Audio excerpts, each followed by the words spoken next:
Hello and welcome to another episode of the SEO Unplugged podcast. I'm your host, Itamar Blauer, and today I'm joined with Daniel K Cheung, who's the SEO manager at Adobe and a Schema Markup consultant. Daniel, how's it going? Mate, Itamar, it's been a minute since I talked to you, and I'm very excited to be on this show to be talking about one of my favorite subjects, schema markup and semantic SEO. And yeah, life's good. I can't complain. Awesome, and you're right, it has been a minute. But we're here now. So let's begin with Schema Markup, and obviously this is the whole point of today's episode. So just to understand it from your perspective as somebody who's been looking into it pretty comprehensively, I would say, and I would say a lot more comprehensively than most people out there. I'm just going to say that objectively speaking. So from your perspective, just so that if people are listening who aren't as up to date with what it is, could you tell us what schema markup is and why you think it's important? Ooh, really good question, Itamar. So, what is schema markup? I guess the easiest way to explain it is to describe it as it's quite simply language that a search engine understands. Now, irrespective of what level or how much experience you have with search engine optimization, I think we all agree that Google is pretty much an information retrieval system. It ranks that content, but in order to rank that content, it needs to understand that content. And to date, it relies heavily on this thing called natural language processing, NLP. I don't actually understand it. People like Dawn Anderson would know how to explain it. I don't know. All I know is that it is how it passes text in all different languages to try and understand what that text is saying. Now, this is where Schema Markup comes in. Many years ago, the big search engines, so your Yahoo, Yandex, Google, Bing, they came together and said, okay, I'm paraphrasing, I'm making this up. The conversation, right? They did come together, but they was like, hey guys, how do we save money and not spend so much resources trying to understand the internet? So they ratified this standardized way of code, and there's three types of code that you can use that those their search engines can pretty much understand. So instead of interpreting text, which are strings, they schema markup is a set of standardized languages that the search engines created and then thus understand without the need to interpret. And therefore, you could quite literally say schema markup is SEO. I'll leave it at that for now. That's deep. That's very deep. But I suppose that's quite interesting what you touched upon there. That it was actually it's not just a Google thing, but the other search engines that we know in the world, right? They coming together. They want to understand in sort of like a unified way in terms of what things mean, what context is. But I suppose then the question is why do you, from an SEO perspective, because there's so many different things that you can do in SEO, why would you say that schema markup is important? And actually, do you find it to be more or less important than other things that people generally associate as a sort of practice or technique within SEO? I think importance is extremely subjective, and it's going to depend heavily on the type of website you have, the resources that you have, and perhaps that marketing tech stack. Uh, one could argue that you need text on a web page for Google to understand it, and I don't think any of us would disagree. A blank page serves no purpose, and there's nothing to infer from that.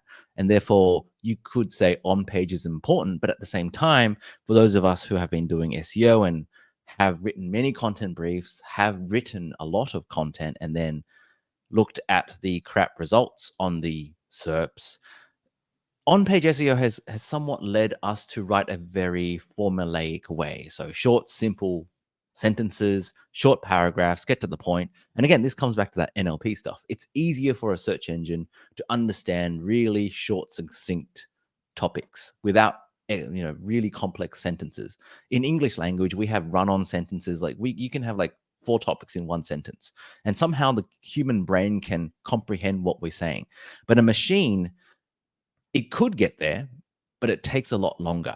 And that's why schema markup is so important, in my opinion, anyway, because you're directly telling the search engine, hey, this is what I'm talking about. This is the main topic, and these are the subtopics, and this is how you can figure out what I'm talking about. And these are all the relationships between the things. And there's this nice phrase that is common in schema markup and knowledge graphs. It's called things, not strings. And when I was first investigating this stuff called schema markup, I couldn't figure out what that meant. But essentially, you have two things. So you have structured data, which is what you're trying to describe using schema markup, and then you have unstructured data. And so that's all the text, letters, words, sentences that you have on a web page. And essentially what we're trying to do with schema markup is to turn that unstructured data into structured data, because machines easily understand what structured data is, because you've told them exactly what that thing is. And therefore, that's why I said earlier, schema markup is literally a form of search engine optimization, because you're delivering what the topics are, what the things are on that web page are to the search engine. So it doesn't have to kind of guess.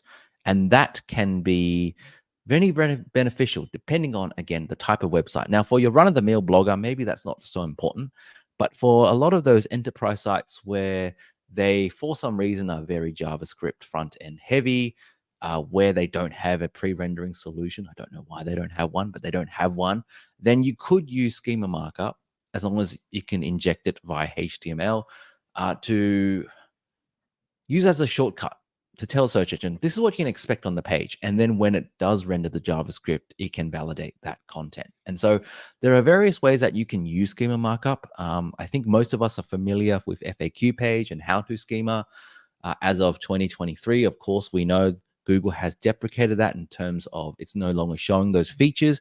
But that, I think, those rich results got a lot of people interested in schema markup, although perhaps for the wrong reasons while we were trying to chase rich results. But essentially, very long way of answering your question, Itamar, is that schema markup is an effective way to tell a search engine what you're talking about, and more importantly, why it's important to a specific audience, because you can specify that, and more importantly, so that it can understand those two things and then serve it to the right people.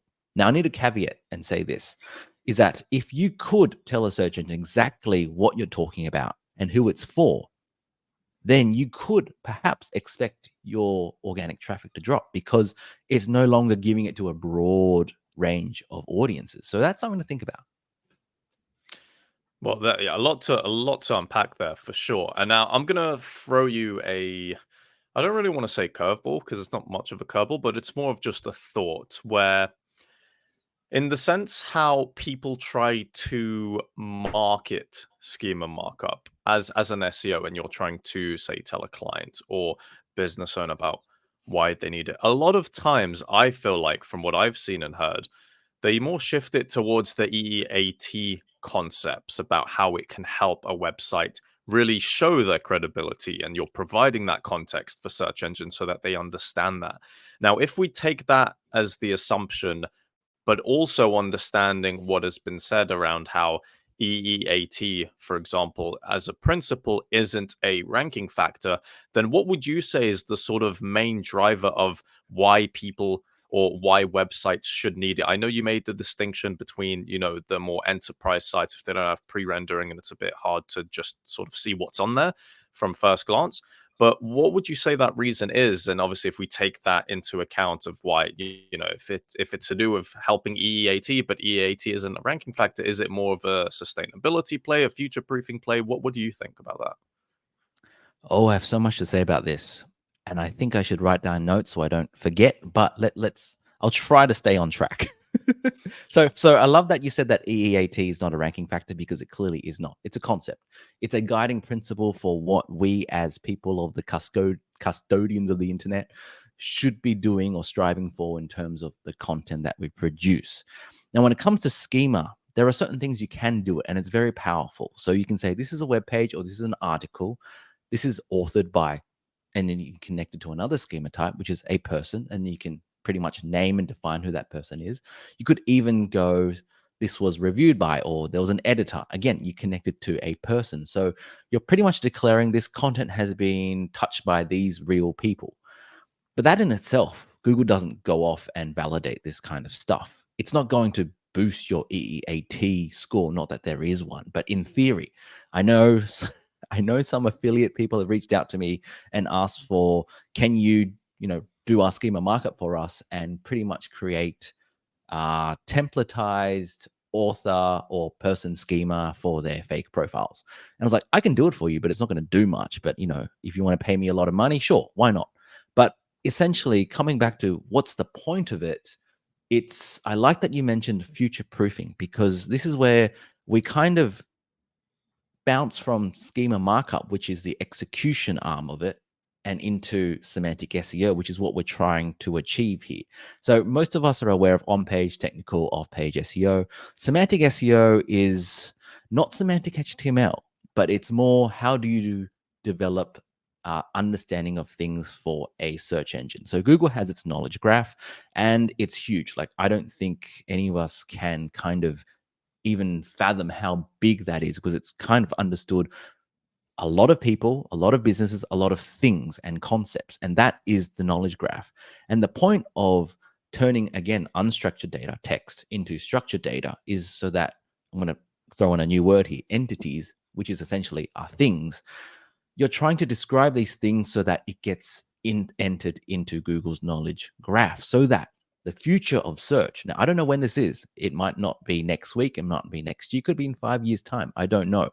But the future of search for semantic SEO is that Google doesn't need you to describe all these things for it, because it's already learned it. It already knows how everything is connected to each other. And therefore, when you're searching for something, when you're typing it into query, or maybe in the future, we're not even typing, maybe we're thinking it, I don't know. But whatever, as long as search is around and Google is that primary search engine, it can figure out exactly what you want and serve you the right stuff. And that really is the future of semantic SEO. Now, again, we're not there yet. And therefore, what we're trying to do with schema markup is to inform Google and other search engines what we're talking about, and how, more importantly, how they relate to each other, and why me as a business, me as a person, why it should trust me as a source of that information.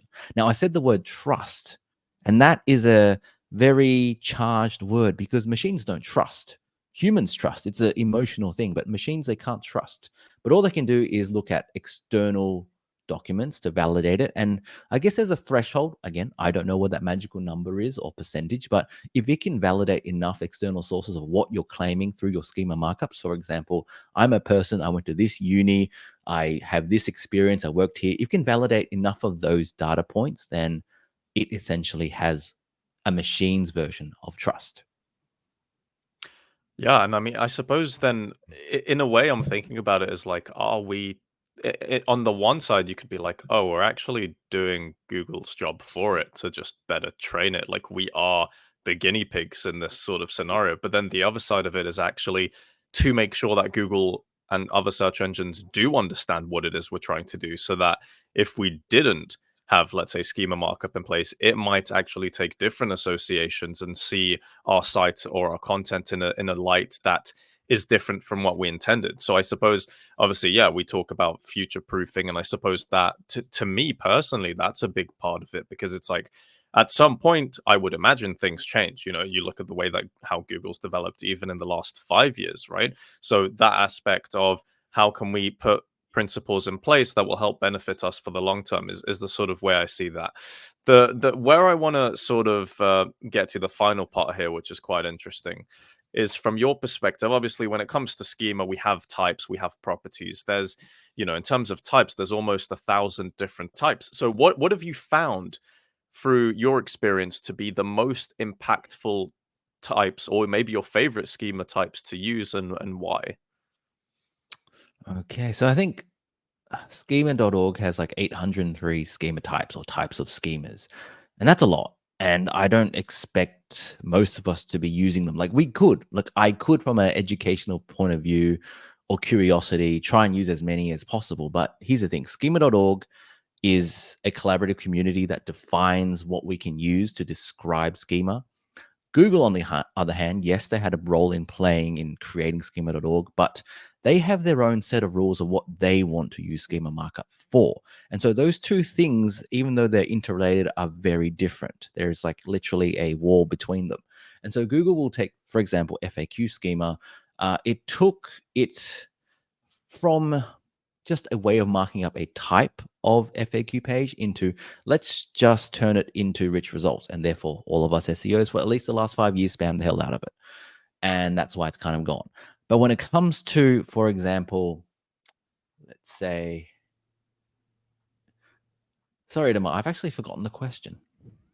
Oh no, just talking about types. So for Oh, what yes, types that's right. do you Yes, like to yes, use? yes, yes. Okay, so I think, as I was saying, you could lose yourself in all the different types. I think what's important is focus on what you can describe and remember why you're trying to do it. So, the most basic two types for me are always going to be an organization type or its subtypes of organization. So, you can have local business and so on and so forth.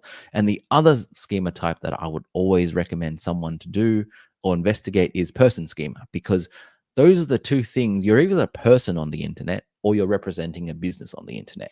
And those are the two sources of information that is pumping out content on a daily basis. And so, what you want to do with those two schema types is to build a connection. So, for example, um, let's say I'm writing an article on Studio Hawk. I'm a person, right? And therefore I will say I was the author of that content. But then I could also go, this web page is published by, or you could even go published by the organization, which is Studio Hawk, or you can say I, as the person, works for Studio Hawk. So there's different ways you can make that connection. But as long as you make that connection, then you're giving meaning, therefore context to a machine such as a search engine to go, oh, okay, this person seems to have some credibility. It's posted, well, this person has posted numerous articles on similar topics, and I can see from the schema markup they work for this business. This business operates in this area, and so on and so forth. And then the whole purpose of the organization schema is not to really get a knowledge panel, even though that is possible, but rather, again, you're validating it as an entity or a thing that Google can then across time trust as a source for certain types of information.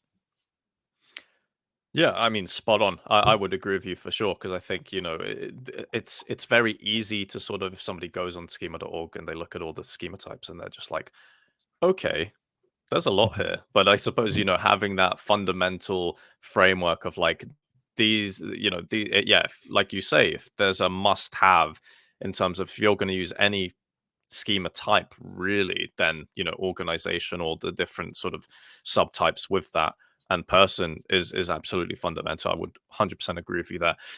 Daniel, obviously there's so much more that we can jump into with schema, but I feel like I don't want to give all the nuggets away just in this episode. So if I was to say, where can people find you if they want to learn more or potentially hire you as a schema markup consultant? So you can find me a lot on LinkedIn. So I'm named after myself, Daniel K Cheung.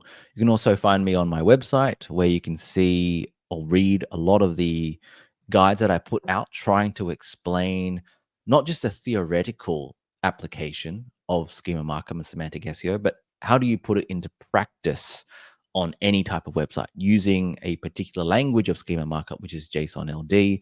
And I go through various examples of how you can connect your website to a person, to an organization, what type of schema you should have on certain types of pages so that you can get started. Because let's say most of us have a website, it's probably running on WordPress. There are certain plugins, obviously, that you can add onto it that automate certain types of schema markup. That's a good start. And I must commend Yoast for trying to mark up every single thing. But every single thing that is not necessarily important when it comes to schema markup. And I think that's something I haven't really mentioned is that when it comes to marking up certain things on a web page, you should be really just describing the important things on a page. You don't have to describe every sentence, every word. You're not trying to do that. You're trying to mark up the important things and how they relate to each other so that the Google search engine can somewhat understand what you're trying to talk about. And so I guess that's what I've been trying to get across in my LinkedIn sharing and on my website. But look, if you're interested in schema markup, there is the world's your oyster because not many people do it and not many people do it right. And if let's say you work agency side or you work in-house or you're just like a freelancer or consultant, there is so much opportunity there for you to learn about it and apply it and to add value to a business. Do you know, I can absolutely vouch for the content you produce on your site, on LinkedIn and other social media. You do such an amazing job, honestly, in terms of, informing people about this stuff. So really thank you on behalf of pretty much the industry for doing that. But Daniel, it's been an absolute pleasure. And yeah, hope you've enjoyed it. Hope the audience out there listening in have enjoyed it as well. And yeah, if you have any questions, reach out to Daniel. And other than that, thank you for listening or watching, and we'll see you in the next episode. Hey, you've reached the end of this video, but don't worry, there's plenty more great content that you can watch right now. All you have to do is click one of the two video links on the left side of the screen. And also, if you haven't already, make sure to subscribe and turn on the notification bell to never miss out on future uploads.